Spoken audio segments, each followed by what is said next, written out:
Medical doctor হিসেবে 3 জন বেরিয়েছে, আর 3 জন আছে এখন লেখাপড়া করছে। ঢাকা বিশ্ববিদ্যালয়ে একজন টিচার আছে, অ্যাপ্লাই ফিজিক্সের টিচার নীরব হোসেন, সে আছে। যে স্যার 4টা করে বেত একসাথে বেঁধে আমাদের অসম্ভব মারা মেরেছিল, কেউ ওই জানলা ভেঙে মারা গিয়েছিল। অসংখ্য মেধাবী শিক্ষার্থী দাদার হাতে গড়ে ওঠে যেন ভালো ভালো জায়গায় পৌঁছে যেতে পারে। আমি রজতকান্ত গোস্বামী, আমার বাড়ি বদলগাছি উপজেলায়, নওগাঁ জেলার একটা উপজেলা। আমি উপজেলা সমাজসেবা কার্যালয় পত্নীতলা নওগাঁয় ফিল্ড সুপারভাইজার হিসেবে কর্মরত আছি। আমি চাকরির পাশাপাশি খেলাধুলা এবং কালচারাল অনুষ্ঠানের সাথে যুক্ত। সেই সাথে আমি বিশেষ করে 9-10-এ যারা বিজ্ঞান বিভাগের ছাত্র তাদের একটু দেখাশোনা করে থাকি। বিশেষ করে চাকরি শেষে তাদেরকে আমার বদলগাছি পাবলিক লাইব্রেরির দোতলাতে তাদেরকে আমি নিয়মিতভাবেই লেখাপড়া শেখাই। যাদের অনেকেই অনেক জায়গায় আছে, যাদের কারণে আমি গর্বিত। আমার ফ্যামিলিতে আমার মা আছেন, আমার স্ত্রী আছেন, উনি বদলগাছি সরকারি পাইলট হাই স্কুলে শিক্ষকতা করছেন। আমার এক ছেলে এক মেয়ে, মেয়ে বড়, ছেলে ছোট, 1 বছরের ছোট বড়। তারা দুজনে এবার এইচএসসি পরীক্ষার্থী। আর আমি তো সমাজসেবা কার্যালয়ে কর্মরত। আমি শিক্ষা জীবনে প্রথমে বদলগাছি সরকারি প্রাথমিক বিদ্যালয়ে আমি লেখাপড়া করেছি। এরপর পরবর্তীতে বদলগাছি পাইলট হাই স্কুল, পরবর্তীতে বদলগাছি সরকারি কলেজ, এবং এর পরবর্তীতে নাটোর NS গভর্নমেন্ট কলেজে আমি লেখাপড়া করছি। লেখাপড়া শেষ করে আমি 1990 সালে চাকরি জীবনে যুক্ত হয়েছি। আসলে আমাদের প্রিয় শিক্ষক, মানে আমাদের সব শিক্ষকই আমরা তো অন্যরকমভাবে শ্রদ্ধা করতাম, ভয়ও ছিল।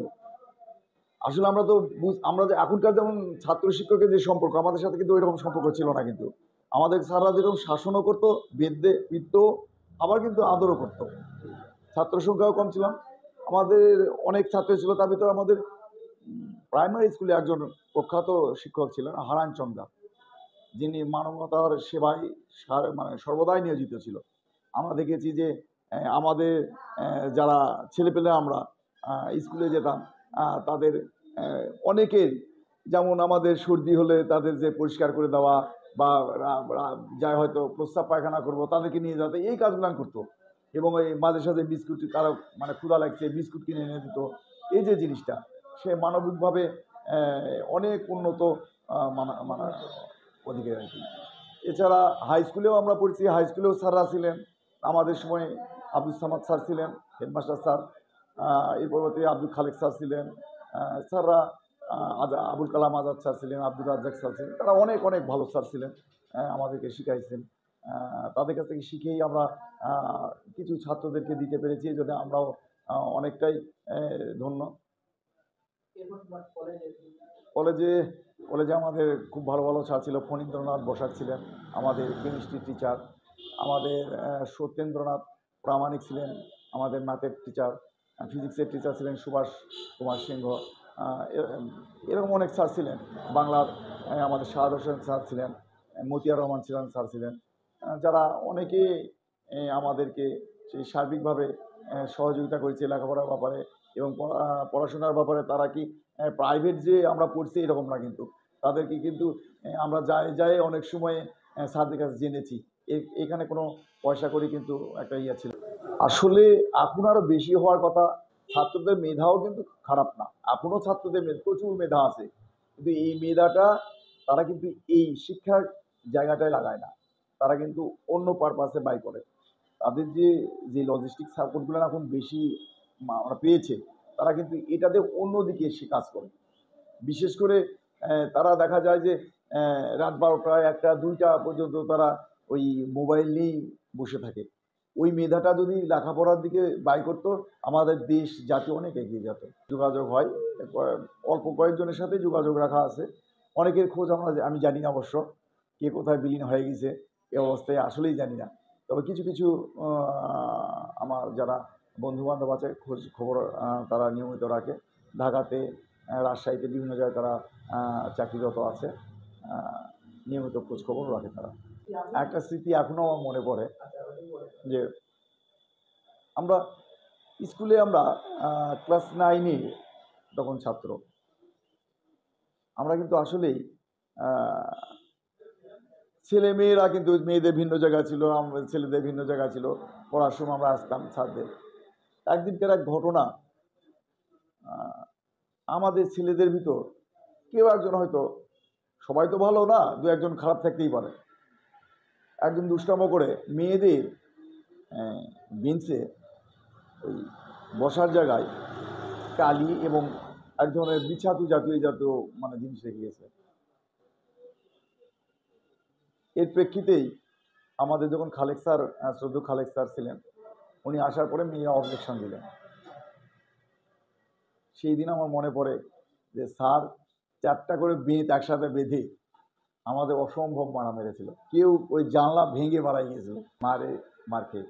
এটা আমার জীবনের এখনও আছে যে আমরা কাজটা, আমাদের ভিতর যারা করেছে কাজটা ভালো করেনি, কিন্তু আমরা তো করিনি, কিন্তু সবাই আমরা এই যে সার্বিকভাবে আমরা একটা গণপিটুনিতে হ্যাপানির সম্মুখীন হলো।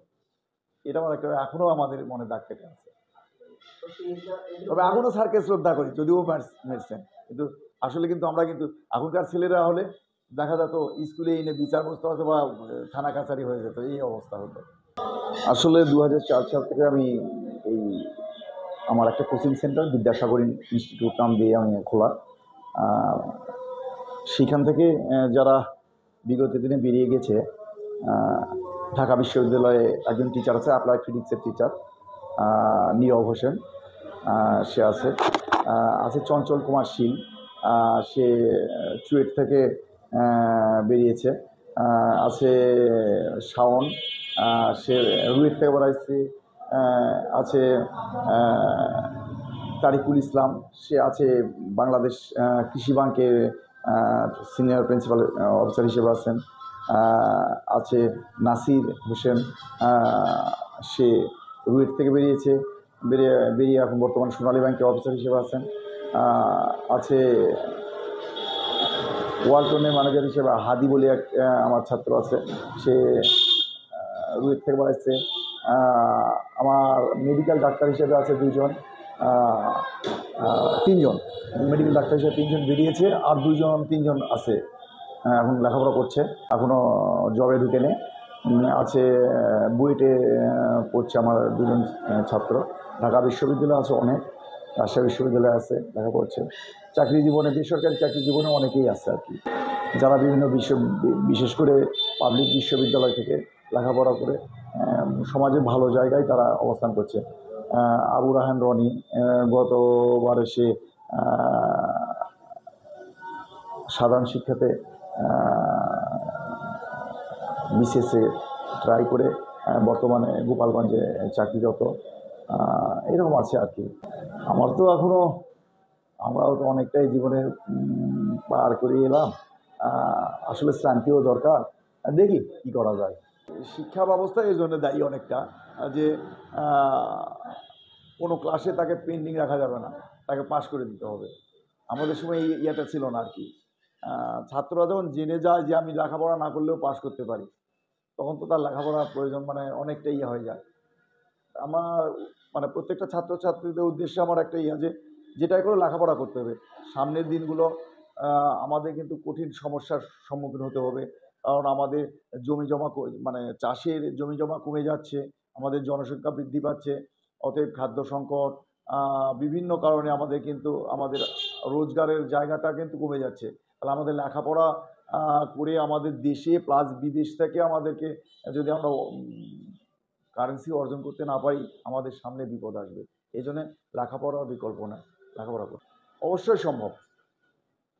যখন মানুষের দেয়ালে পিঠ থেকে যাবে, তখন কিন্তু আর কিন্তু পিছনে ব্যাক করার জায়গা নেই, অতএব আগাতে হবে। আমাদের কিন্তু সেই অবস্থায় চলে এসেছে, আমাদেরকে এগোতে হবে।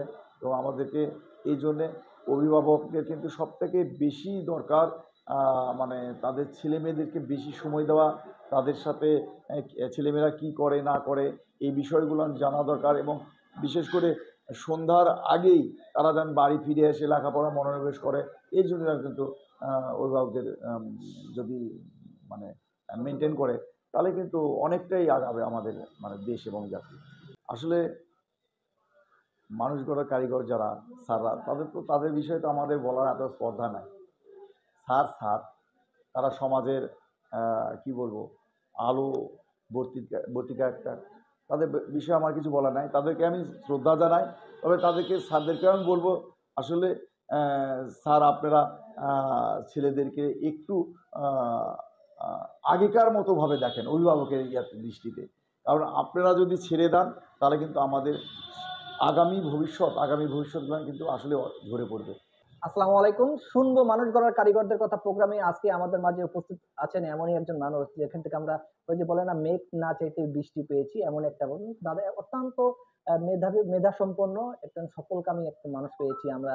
আমার দাদার বাড়ি নওগাঁ জেলার বদলগাছি থানায়। দাদা ওইখানেই অবস্থান, পাশাপাশি তিনি চাকরি করেন পত্নীতলা উপজেলা সমাজসেবা কর্মকর্তা কার্যালয়ে ফিল্ড সুপারভাইজার হিসেবে চাকরি করেন। তো দাদার তন্ময় গোস্বামী দাদার সুবাদে দাদাকে পাওয়া, আমরাও সেই লোভটা সামলাতে পারিনি দাদাকে পেয়ে। দাদার হাতে কিন্তু অসংখ্য শিক্ষার্থী আজকে বিভিন্ন বিশ্ববিদ্যালয়ে পড়ালেখা করেছেন। কিন্তু এটা কিন্তু সম্ভব হয়েছে তিনি লাইসেন্সধারী শিক্ষক না হয়েও। কেন তিনি এইভাবে বলছেন, আপনার সেই কথাটা আমরা বলছি। দাদা কিন্তু যে চাকরি করেন, সেই চাকরি করার পরে যে সময়টুকু পান, সেই সময়টুকু তিনি বিনামূল্যে তিনি শেয়ার করেন। এর চেয়ে আর কি এর চেয়ে পড়ালেখার জন্য এর চেয়ে আর কি বেশি ত্যাগ করবেন দাদা? আমরা চাই দাদার এই কর্মটা অব্যাহত থাক। অসংখ্য মেধাবী শিক্ষার্থী দাদার হাতে গড়ে উঠে যেন ভালো ভালো জায়গায় পৌঁছে যেতে পারে, দোয়া করি।